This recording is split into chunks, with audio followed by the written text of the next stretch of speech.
Kristen. Good afternoon. Thank you all for taking the time to join us this afternoon for this media press conference. And we'd just like to provide a few updates on where we're at with our wastewater and water situation here in our community. First, I'd just like to start by acknowledging and thanking our residents for their cooperation in all of this.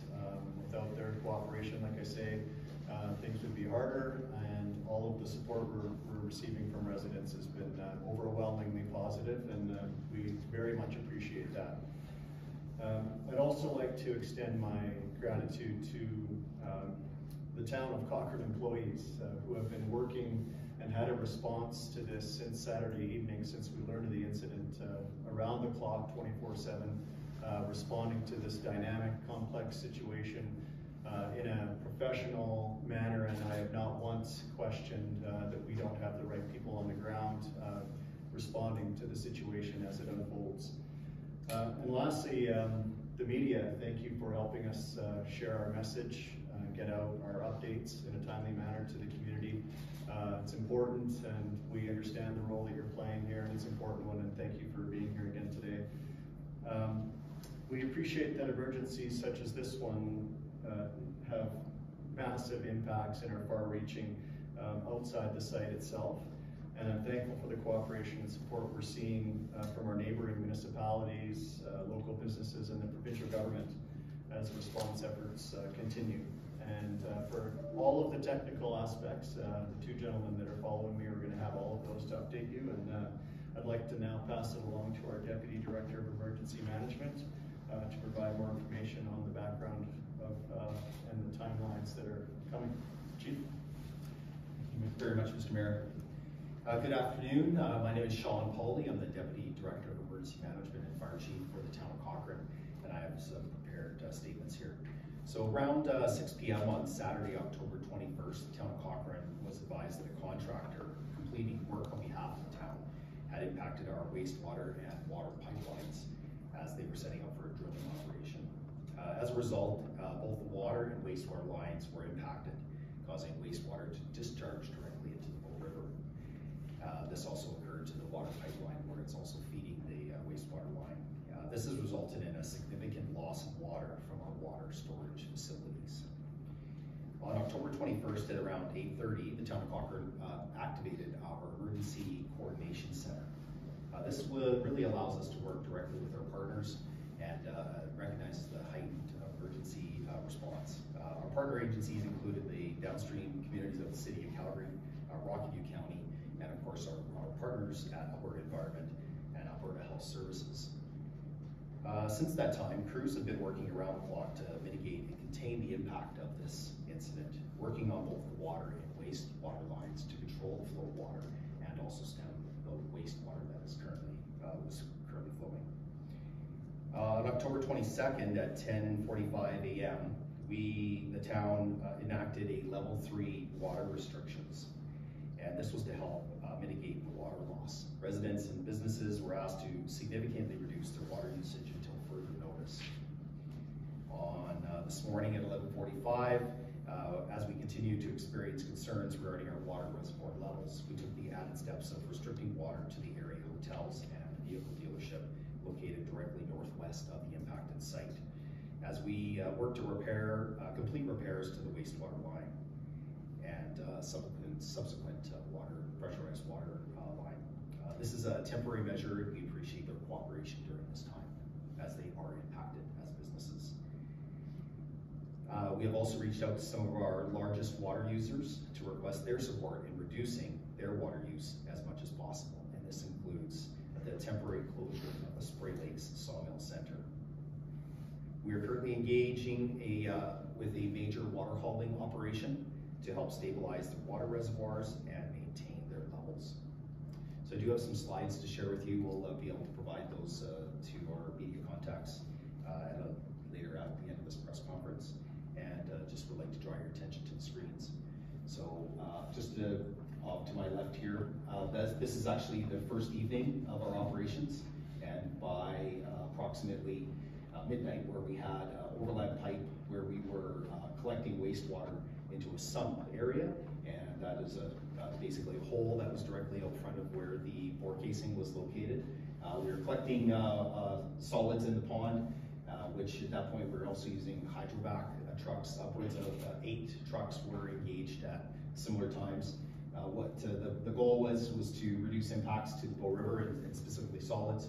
We were moving those solids from the back trucks down to a transfer station, which was putting the solids back into the system for processing downstream.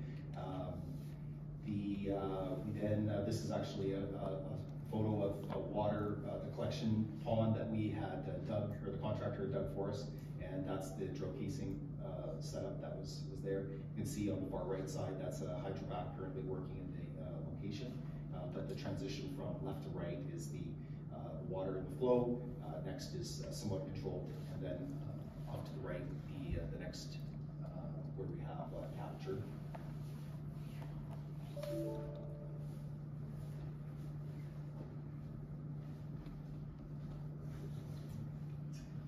We saw the need to continue, next slide. We saw the need to continue to increase the volume that we could discharge into our manholes. So we twinned the line, the contractor did, and they brought in additional pumps as well as backup pumps to ensure that we had uninterrupted flow. And next slide. And this is a photo of the impacted site and the heavy equipment that's currently in place and working. We are still hauling and still maintaining much lower level, and we are not free-flowing wastewater into the Bow River this time. We have a certainly reduced flow.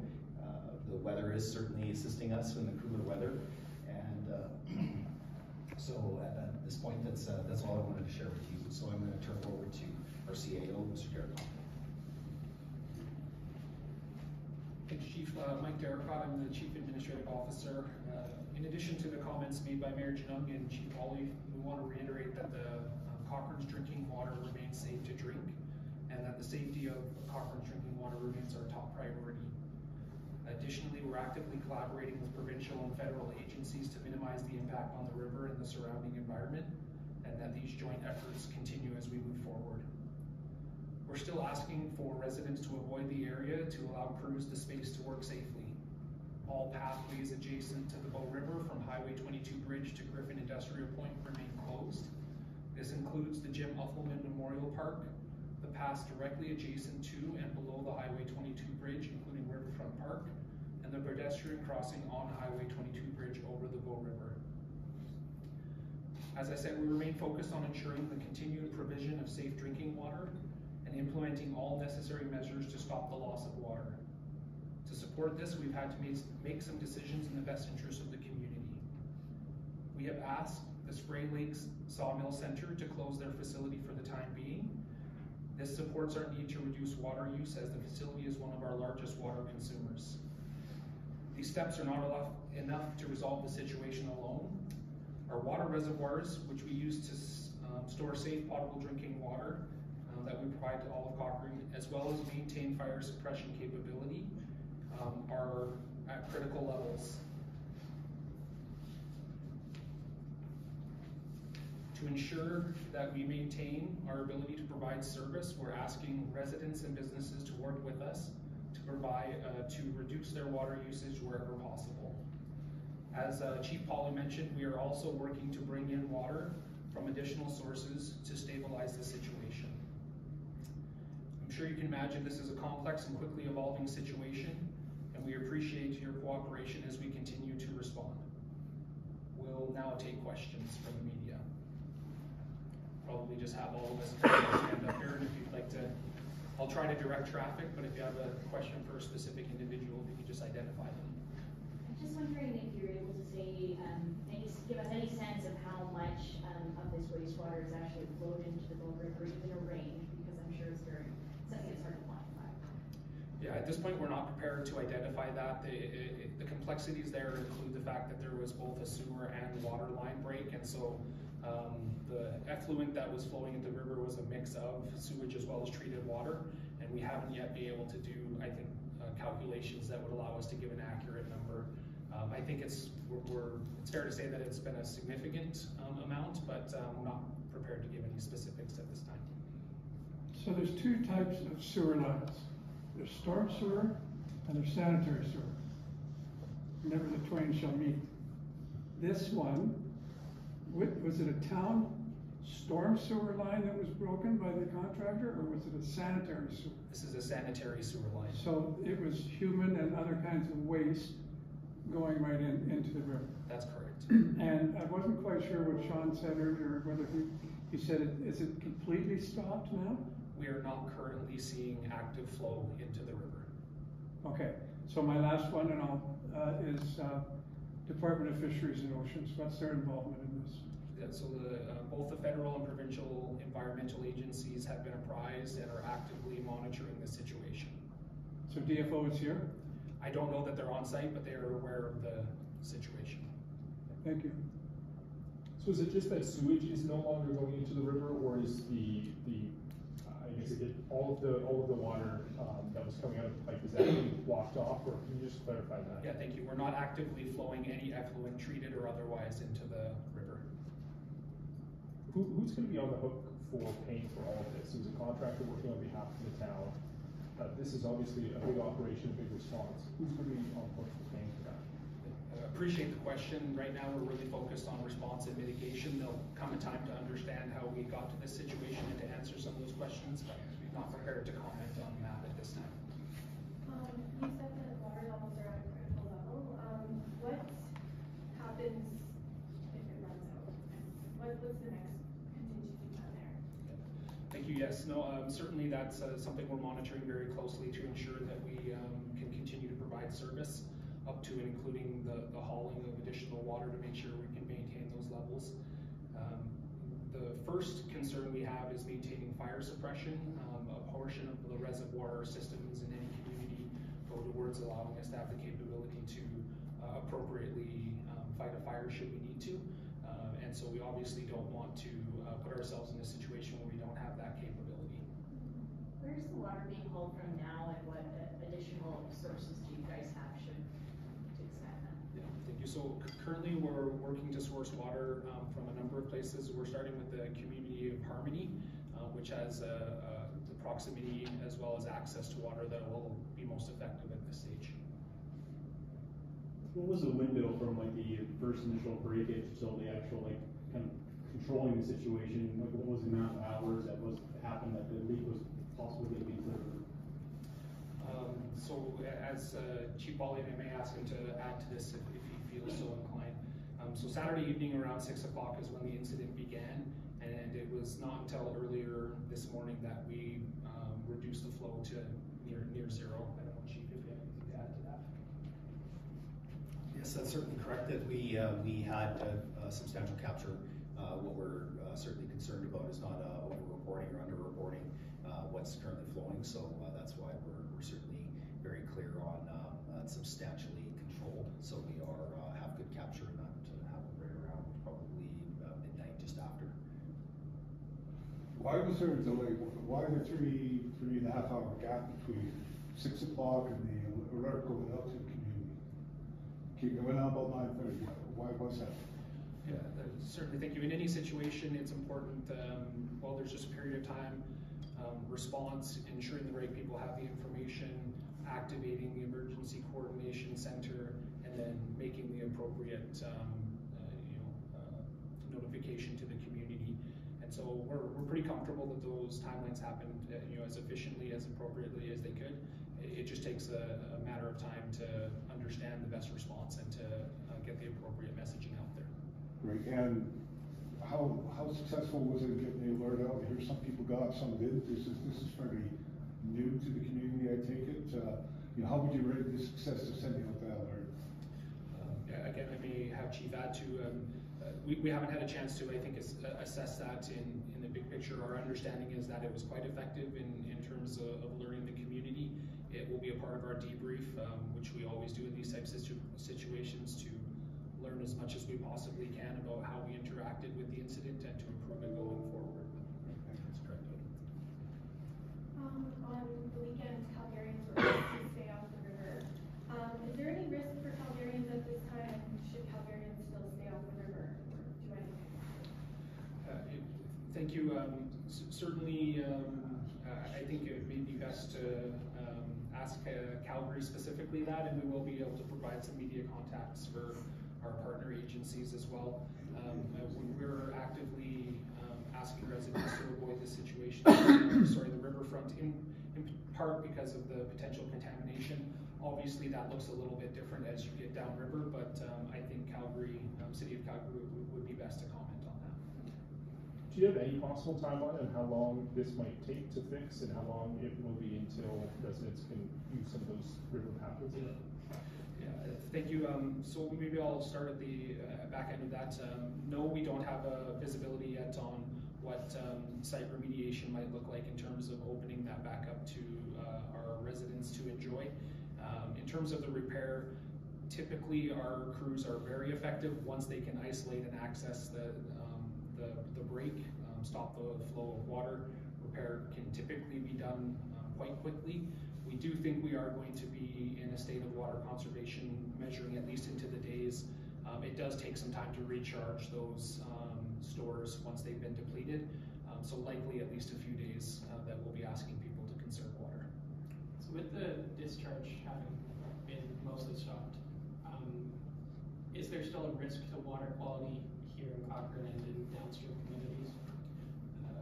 Thank you. So again, just to reiterate, the drinking water in Cochrane has never been compromised or at risk in this incident. Again, I don't want to comment on behalf of other agencies, but we have worked actively to ensure they have all information necessary to protect their water sources as well. Has there been a request from any of the level of government to help with the situation? Yeah, we've absolutely have active support from Alberta Environment, and they've been present and working collaboratively with us to address the situation. So you said you lost a bunch of treated drinking water, and the sanitary sewer pipe was broken. How did you lose the drinking water? Did they break a water pipe as well? That's correct. They impacted. So how can you be so confident that the water supply is completely safe, and you have been all along? So that partly has to do with the pressure of the system as well as the proximity. Okay, so it was an outlet from the drinking water. So where is the inlet for the drinking water in relation to the, Mr. Mayor, she just wanted to answer. Thank you. I want to make sure I get this appropriately. My grandpa fisherman might be sad if I don't. The water intake is upstream of the break, so the intake is not at risk for contamination. Okay. Maybe just a quick question for the mayor. What do you say to residents here who are just wondering how something like this could happen? How did a contractor do this at 6 p.m. on a Saturday night? Yeah, I think both of our gentlemen in front of you today have answered the whys. Obviously, it was an accident. Nobody plans for this. We have all of these emergency protocols put in place to deal with something like this when it does happen. And it's been quite a concentrated effort across many agencies in the response to it. But again, it's not something that you plan for. It's just happened. So I think one of the questions I've been getting is why haven't we just shut off the wastewater stream? And one of the things I've been saying to residents and those in the media that have asked have been, if you picture this system and its gravity and its wastewater, and if you were to just plug that off, well then we have thousands of businesses and residents that would have wastewater backing up into their own homes or businesses. So that was never an option. So crews have had to isolate further upstream from the break, find an access port, put in all of the system that the chief has outlined in his pictures, do an overland pump down to a downstream inlet into that pipe, and so that we can ensure that no more wastewater is flowing into the river. But it's very complex, and those two access points are over a kilometer apart. So accessing that type of infrastructure, accessing the specialty that is required to do that, I mean, this has all happened within the last 24 hours. So that speaks to the complexity and the dynamics that we're dealing with here. It's not just an easy break and fix it. And so that's where all of the priority has been put, is getting that system so that there is no more water going into the river. And second now is going to be focusing on fixing the infrastructure, and then third will be mitigation, cleanup, and repair. What was the nature of the work ongoing there? Why was it, I guess, so close to these pipelines? Yeah, so the project was actually to twin the sanitary sewer line, and so in a general sense, it was designed to follow the same paths and connect at the same places to the system. I think we're experiencing, in addition to what the mayor said, we've identified this as a critical project because so many of our businesses and residents rely on this line, that having a redundancy in place was the purpose of this project. Obviously, this is an unfortunate way to confirm how critical this infrastructure is for our community. Moving forward, obviously, the city's gonna have to look at this and like saying like, how do we stop this next time? So what are they kind of like in motion, what's going on, saying like, okay, how do we prevent something like this happening to the town of Cochrane or city of Cochrane after this? Absolutely, as I said, in all these incidents, we always include a debrief to learn as much as we possibly can, including preventing these types of incidents from happening in the future. In the nature of any construction work, we can never eliminate these types of incidents from ever happening, but we will do everything we can to prevent this type of thing from happening again. Protocols, both internal and with our external partners. So, having worked in this industry, I feel confident in saying there's two things. Either the plans were wrong, and the pipe isn't where it was supposed to be, or it's operator error. Can you comment on which one of those it was? Yeah, maybe first I'll say, Howard, I think you're being a little hard on you and your colleagues to say that the media is a sanitary sewer issue, but at this point we're not prepared to talk about cause. Quite frankly, we have not assessed that yet, as we've been focused on mitigation and repair, and then there'll be a time to assess that. It was a whistle excavator that hit the pipe. It was a contractor. Yeah. So they would be liable, possibly. But we don't. Okay. Not going to comment on that at this time.